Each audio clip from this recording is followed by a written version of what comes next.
తూర్పు గోదావరి జిల్లా జగ్గంపేట నియోజకవర్గం గోకవరం గ్రామంలో మండల ప్రత్యేక అధికారి మొక్కలింగం మంగళవారం పర్యటించారు. ఈ సందర్భంగా ఆయన పారిశుద్ధ పనులపై పలు చోట్ల విజిట్ చేశారు. ఎంపీటీఓ ఆఫీస్ ఎదురుగా ఉన్న వీధులలో స్థానిక జమ్మూ మసీద్ దగ్గర నిల్వ ఉన్న వాటర్ లో ఆయిల్ బాల్స్ ను నీటిలో వేశారు. అనంతరం మీడియాతో మాట్లాడుతూ కలెక్టర్ ఆదేశాల మేరకు గోకవరం మండలంలో ఉన్న గ్రామాలు ప్రజలు ఆరోగ్యంగా ఉండాలని నిల్వ ఉన్న నీటిలో ఆయిల్ బాల్స్ కలపడం జరిగిందని, ప్రతి పంచాయతీ గ్రామంలో దోమల బారి పడకుండా తగు జాగ్రత్తలు తీసుకోవాలని అధికారులను సూచించారు.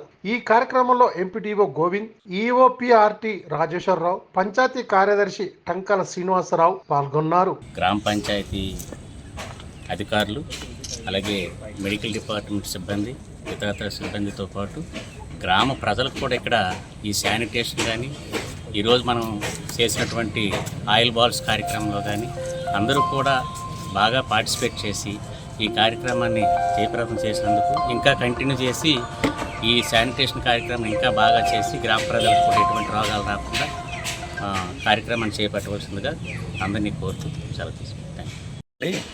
ఈరోజు మన గ్రామ పంచాయతీ పరిధిలో ఆయిల్ బాల్స్ని తయారు చేసి ఎక్కడైతే వాటర్ నిల్వ ఉంటుందో అక్కడ వాటిని ఉపయోగించడం జరుగుతుంది. మన స్పెషల్ ఆఫీసర్ గారు, మన పంచాయతీ కార్యదర్శి వారు, అదేవిధంగా మన యుఆర్డీ గారు, అలా మన ప్రజలు, మన గోకవరం ప్రజలు కూడా, నాయకులు కూడా దీంట్లో పాల్గొనడం జరిగింది. మన ఈ గోకవరంలో కాకుండా మన యావత్ 14 పంచాయతీలో కూడా ఇదే విధంగా ఆయిల్ బాల్స్ తయారు చేసి ఎక్కడైతే నీరు నిల్వ ఉందో అక్కడ ఉపయోగించి లార్వాని అభివృద్ధి చెందకుండా లార్వా దృష్టిలోనే తుంచి విధంగా చర్యలు తీసుకోవాల్సిందిగా అందరికీ ఆదేశాలు జారీ చేయడం అనేది ఈ 14 గ్రామ పంచాయతీలు కూడా ఇదే విధంగా చర్యలు తీసుకుంటారు. మీరు పరిశీలించవలసిందిగా కోరుతాము. నా పేరు శ్రీనివాసరావు, గోకవరం పంచాయతీ కార్యదర్శిని. ఈరోజు మండల ప్రత్యేక అధికారి వారు, అలాగే ఎంపీడీఓ, ఈఓపీఆర్టీ గారు వీళ్ళందరూ కూడా మాకు మీటింగ్ పెట్టి ఈ ఆదేశాలు ఇచ్చిన ప్రకారం ఎక్కడైతే నీరు నిల్వ ఉందో ఆ ప్రదేశాల్లోని వాటర్ బాల్స్ తయారు చేసి అక్కడ లార్వా పెరగకుండా చేయమని చెప్పేసి ఆదేశాలు ఇచ్చున్నారు. ఆ ప్రకారం ఈరోజు మనం టీచర్స్ కాలనీ, అలాగే ఈ మసీద్ సెంటర్, సంజయనగర్ ఏరియా మసీద్ సెంటర్లో కూడా ఇలాగ ఆయిల్ బాల్స్ వేసి లార్వా పెరగకుండా సార్ ఆదేశాల ప్రకారం మనం చేస్తున్నాం.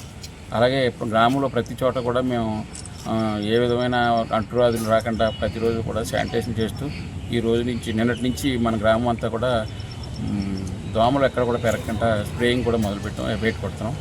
ఇది అన్ని చోట్ల కూడా మొత్తం విలేజ్ అంతా కూడా కొడతాం కాబట్టి ఇబ్బంది లేదు. ప్రతి ఒక్కరు కూడా ఆ ఏరియాకి వచ్చినప్పుడు అందరూ కూడా దగ్గరలో చేయించుకోండి. ఈ పని కూడాను మీరు ప్రజల పార్టిసిపేషన్ కోసం అని చెప్పేసి అందరూ వీధుల్లోనే సారు పర్యటన చేసి అసలు అక్కడ ఎలా ఉంది ఏంటి అనేది కూడా చూడడం కోసమని సారు గ్రామంలో ప్రాంతాలు కూడా పర్యటన చేస్తున్నారు.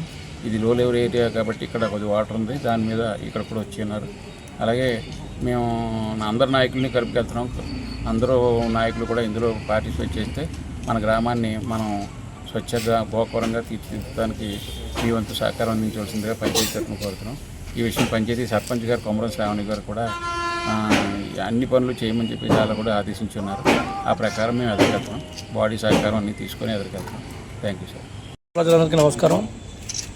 జిల్లా స్థాయిలో ఉన్నటువంటి కలెక్టర్ గారి ఆదేశాల మేరకు మన ఎండిఓ గారు ఆధ్వర్యంలో మన ఎంఈఓ గారు, అలాగే పంచాయతీ సెక్రటరీ గారు టంకాల శ్రీనివాసరావు గారు వీళ్ళందరూ కలిసి ఈ 15 రోజులుగా కురుస్తున్న భారీ వర్షాల రీత్యా మన గోకవరం గ్రామంలో ఉన్నటువంటి నీరు ఎక్కువగా ఉన్న నిల్వగా ఉన్న ప్రదేశాల్లో ప్రజల ఆరోగ్యాన్ని దృష్టిలో ఉంచుకొని తక్షణమే స్పందించి ఈ రోజున ఆయిల్ బాల్స్ ఎక్కడైతే నీరు నిల్వ ఉందో అక్కడ వేసి ప్రజల యొక్క ఆరోగ్యాన్ని వాళ్ళ యొక్క పరిరక్షణను వీళ్ళు తీసుకుని ఎంతో మేలు చేశారని దీన్ని ఎంతో మేము అభినందిస్తున్నాం. అలాగే మన గోకవరం మండలంలోని 14 పంచాయతీల్లో కూడా ఇలాగే ఈ కార్యక్రమాన్ని ముందుకు తీసుకెళ్లి ప్రజల యొక్క ఆరోగ్యాన్ని దృష్టిలో ఉంచుకుని ప్రజల సంక్షేమాన్ని కోరుకుంటూ ఈ ప్రభుత్వం ముందుకు తీసుకెళ్తున్నందుకు వీళ్ళందరికీ ధన్యవాదాలు తెలియజేసుకుంటున్నాం.